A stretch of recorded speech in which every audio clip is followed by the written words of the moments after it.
Hey, welcome to episode 9 of the Mayor's Mixtape. I'm Haley Sue Robinson, Director of Public Affairs. City of Pueblo Mayor Heather Graham. Brian McCain, Chief of Staff. Okay, awesome. And don't forget, you can find this podcast on Apple, Spotify, YouTube, Buzzsprout. And if you're not a podcast person, you can watch it on Government Channel 17 with Comcast. But I did notice that we have 2 5-star reviews. We do. On our Spotify. So I'm very excited about that. And so I'd like to encourage folks to like, subscribe, rate, and share it with your friends. And don't forget that you can suggest a topic or ask a question by emailing us, mayor@pueblo.us. Okay, so Mayor, let's get into the work session from last night. There were a couple things discussed about the budget, a few suggestions and a couple of questions asked. I wanted to initially have us start with a breakdown for the listener about how the budget process works, like the timeline of the budget. So can you talk a little bit about that? Yeah, so this will be my second budget that I've presented to City Council. So we're going to start that process here soon. Okay. With the different departments. So what will happen is the directors will put together their budget that they're going to present to me. We'll go line by line and compare what's been spent last year, maybe the previous year on project-wise and their budget requests. We'll look at capital projects. So each department submits capital projects that then I decide what capital projects to forward on through that year, what makes sense in a whole overview for the city for each respective department. And really, it just depends how much funds we have to work with. So the capital projects, it's decreased significantly over the last 3 years. So we went from $22 million to $12 million to just $3 million last year, just based off of our revenues. So we'll look at capital. We'll look at individual budgets. Last year, City Council asked us to come and present a few of the departments, some of the larger departments, to them while they were making their asks, and to tell City Council essentially what their asks were going to be, what their capital outlook was going to be for 2025. And then after we go through all of the departments, we sit down in a smaller group. So it's myself and finance and HR, and go through the different asks. And we kind of look to really see what the needs are of each department. They come back in, we say yay or nay on what projects they want to do. Last year we had lots of staffing requests. We didn't approve any new positions in the city other than the 3 or 6 new firemen for the new fire stations, because those are a necessity. We can't operate the station without them. So it's a long, drawn-out process. The same time we're doing the budget cycle, we're also doing the audit from 2024. So you're really comparing 2024's numbers with 2025's numbers and the outlook for the remainder of the year. So I have to present to council the first meeting in October, and then they have a month where we kind of go back and forth. I think last year I presented like 7 times to City Council on different areas of the budget. So this year President Aliff, requested kind of an earlier start, earlier conversations on what City Council wanted to see as far as the budget, if they want to make budget cuts, what that looks like. And so Councilor Gomez requested that we cut the budget 10 to 15%. Right. That could be done potentially when it comes to operations of the city. We would cut down on projects or capital, but when we talk about city employees, that's a whole different story. As it relates to the 3 unions that we have in the city, how the individuals are hired between full-time and part-time, what positions can be cut, what the quality of life services that would no longer be a services that's provided to the community, because a lot of those positions are part-time employees. Okay. And per our 3 CBAs, which are contracts with their unions, you have to cut all part-time staff and staff that's on probation before you could look at removing full-time positions within the city of Pueblo. So a large number that sticks out to me is from the Parks Department. their part-time staff is over 300 employees. And so if we have to cut part-time employees, it would be our parks department would take a large hit. The city would suffer with quality of life services like the swimming pools, the kiddie rides, streetscape, weeds, grass mowing, golf courses. Golf courses. You know, the things that are important. The service side is really something that city council is going to have to look at. And I'm not even sure that they're aware of the impact or what department to use part-time employees. A lot of our part-time employees come from the police department when it comes to reporting. So we already have had several issues over the last year when it comes to making reports to the police department. So those individuals would essentially be non-existing. So in order to make reports, evidence, all of those things, they really need to be looked at, and city council really needs to know what the effects of the quality of life are going to be when it comes to the community if those are the decisions they want to make. Okay, so because it was mentioned last night that there could be a potential cut, there was an ask for that.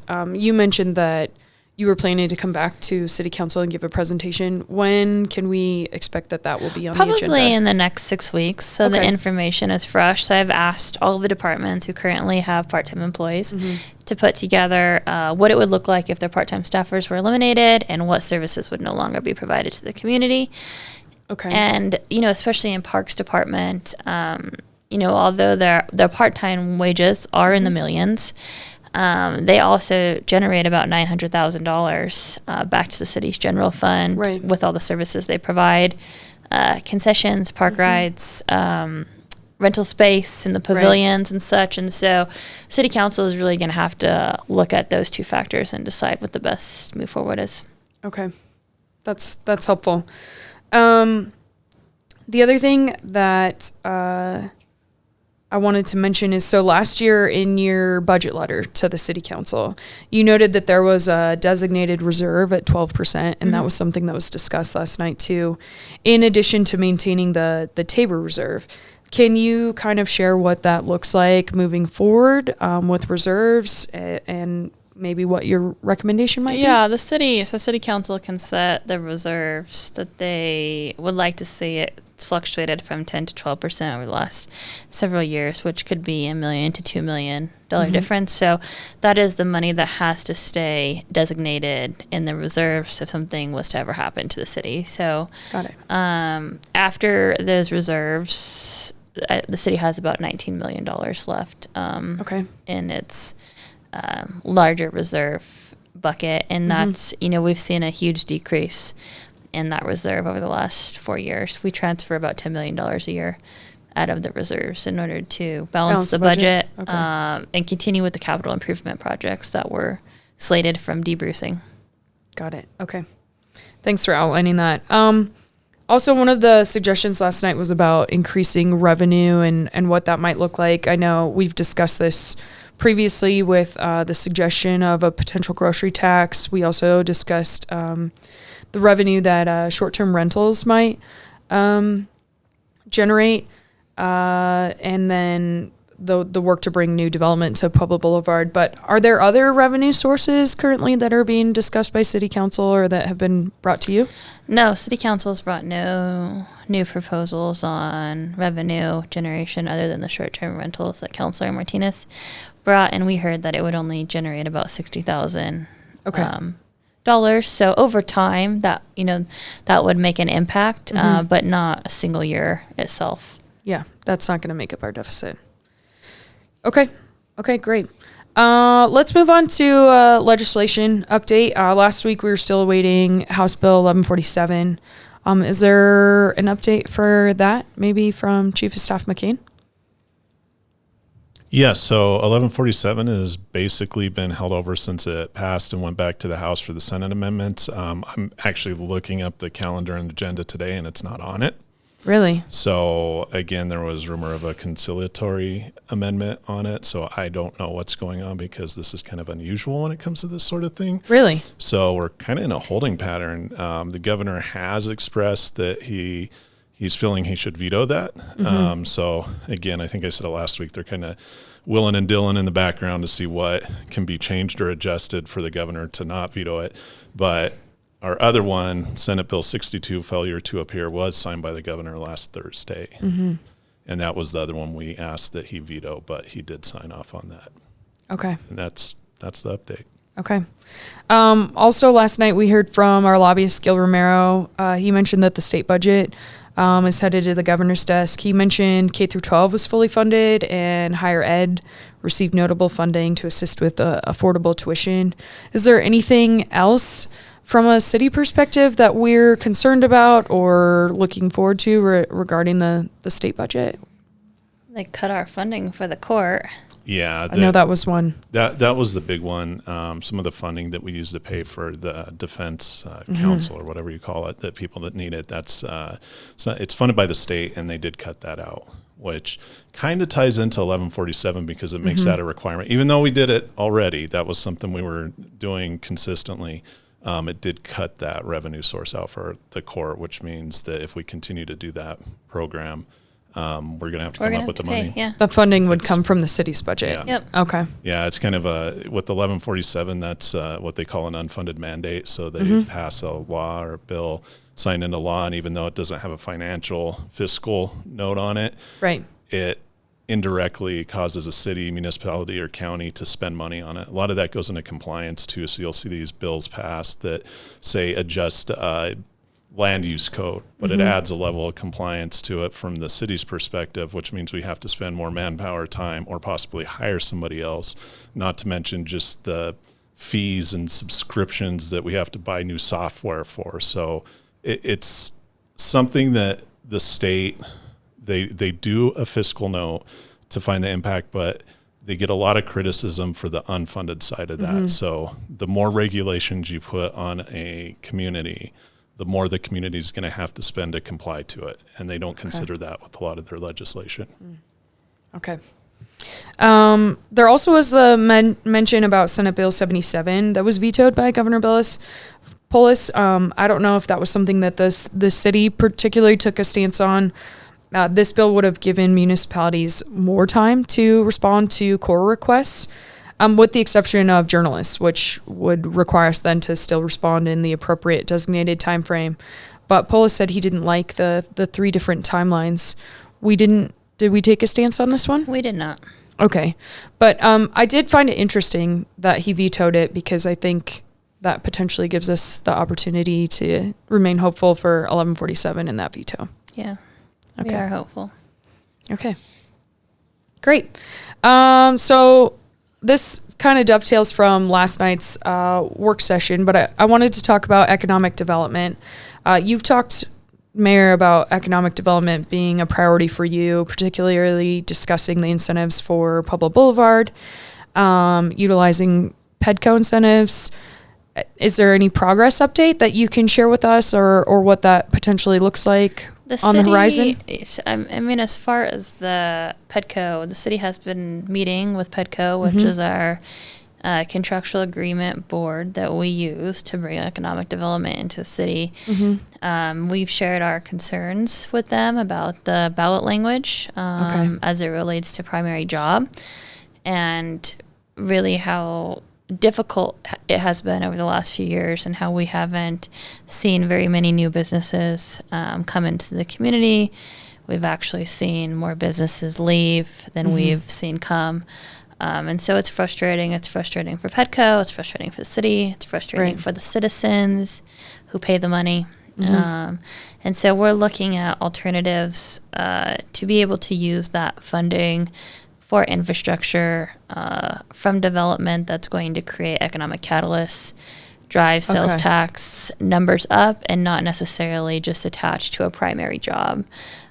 So next week I'm traveling to Castle Rock to meet with their Economic Development Council and see how they use their funds, the different programs that they have implemented to expand businesses, attract businesses, and retain businesses. Tomorrow, Chief of Staff McCain and I are headed to Grand Junction for their Economic Western Conference Development Forum. So that'll be exciting to go make some connections with Grand Junction. They're a very similar community to Pueblo, and so similar size. Yeah, I want to see what they're doing, what works for them, and what isn't working for Pueblo, because everyone's frustrated. Mm-hmm. Okay, so then I guess are your expectations to find what's working in other communities and potentially bring that back, or what are your expectations? Absolutely. Like? See what changes they've made, see what they're doing, see how they're attracting prospects to come to the community, and see how Pueblo can mimic that. I think that's something that we need to focus on. We need to work together. We have two arms of the city, the Urban Renewal Authority and PEDCO, who's supposed to be helping with economic development. So I think that this is a chance maybe to bring some new perspectives in and some new ideas when it comes to economic development in the city. Great. Okay. Can't wait to hear more and follow up after. So this week you're going to Grand Junction, and then next week you're headed to Castle Rock? Yep. Great. Okay, cool. I also know you just mentioned it. You want to work more closely with Pura. We worked with them on the Da Vinci Museum and the future of the hotel and the Riverwalk. Are there other Pura projects that are on the horizon, or anything that we should know about potentially there? So they're also working on the Dillon URA. So off Dillon Drive, right by the mall, where you've seen all that dirt being moved around. Yeah, they've raised that all up. Yeah, out of the floodplain. So we have some developers who are looking to bring in 7 businesses. Okay. To that location, another car wash being one. Okay. But some retail and restaurant efforts. I've heard Panera Bread, maybe, so that would be exciting. Could get a bread bowl with some soup. You get a bread bowl and some soup. Okay. Yep. And so that district is currently at all of the entities, the different entities that receive the property tax. Trying to get the sign off for that one. So that's an exciting development. Great. That's also coming forward. So I think Pura has 14 active TIF districts. What I would like to see happen is when PEDCO is bringing prospects in to the community, that they work with Pura to drive those prospects into one of the districts. To generate property tax, to provide more public improvements and infrastructure. And I think that's what needs to happen. I think that's why those two entities exist, in order to help the city create economic development. So the city's really been the facilitator with some of the newer projects that have come into the community, the hotel potentially on the Riverwalk, the Da Vinci project. So we're out there begging for business, and we just need to make sure we're open for business. We're essentially, open for right? business. We want you to come here. We have incentives to offer. We have 2 great tools, PEDCO and Pura, incentivizing tools that they have. The city really doesn't have any incentivizing tools other than waiving tap fees, which we do for development, for housing developments. You're going to see one on the agenda on the 28th for a housing development that's coming on the east side. Okay. City's looking to waive $250,000 in tap fees. This will be a 5 complex, apartment complex. Oh, wow. Off of Oakshire, 1, 2, and 3 bedroom apartments. It will be affordable housing. They're going to have a pool. It's a really great thing for the east side. That's fantastic. Brand new living space in an area where there isn't any, and so we're happy to partner and do what we can as far as incentives. So those are the kinds of incentives that the city could provide. Waiving tap fees, really. Potentially looking at waiving sales tax or use tax for developers. You won't see that until we have to pass a ballot issue come this November. But really just trying to collaborate with the arms of the city who should be working towards bringing more development into the community. So we're excited about that. This morning I had a great meeting with SwissPod. Oh, cool. So we know our friends at SwissPod who have a Hyperloop test track out at the Puebloplex. They're looking at bringing their manufacturing plant to Pueblo. So we met with them, and that was really exciting. Great. They had been offered previously locations in Colorado Springs to bring manufacturing, but we heard from their CEO this morning that they love us. They love Pueblo, and Pueblo is where their heart is. So great. We've set up some meetings with PEDCO and Pura, next steps moving forward. So that would be really great to land fantastic. a project like Swiss Pod here in Pueblo, Colorado. Good. And I think another thing, you mentioned that there's not a lot that the city can do as far as economic development, but I would push back on that a little bit because we have 3 new fire stations going in. And so while that might not seem like economic development, the one on the west side, I actually happen to be out there today, Station 11. The reason we're putting it in there is because of the housing. Yeah, the housing infrastructure and the need for it. Yeah. And then, same thing with Station 8 and now mentioning the apartment complex on the east side, Station 6. That's what we can do is ensure safety, security, and protection to folks. Yeah. And I know we've talked about it a few times, but one of the things that's incredible about our fire department is that, our rating allows for lower insurance rates for folks. And I think that's something that when developers come or new homeowners come, they realize we're well protected.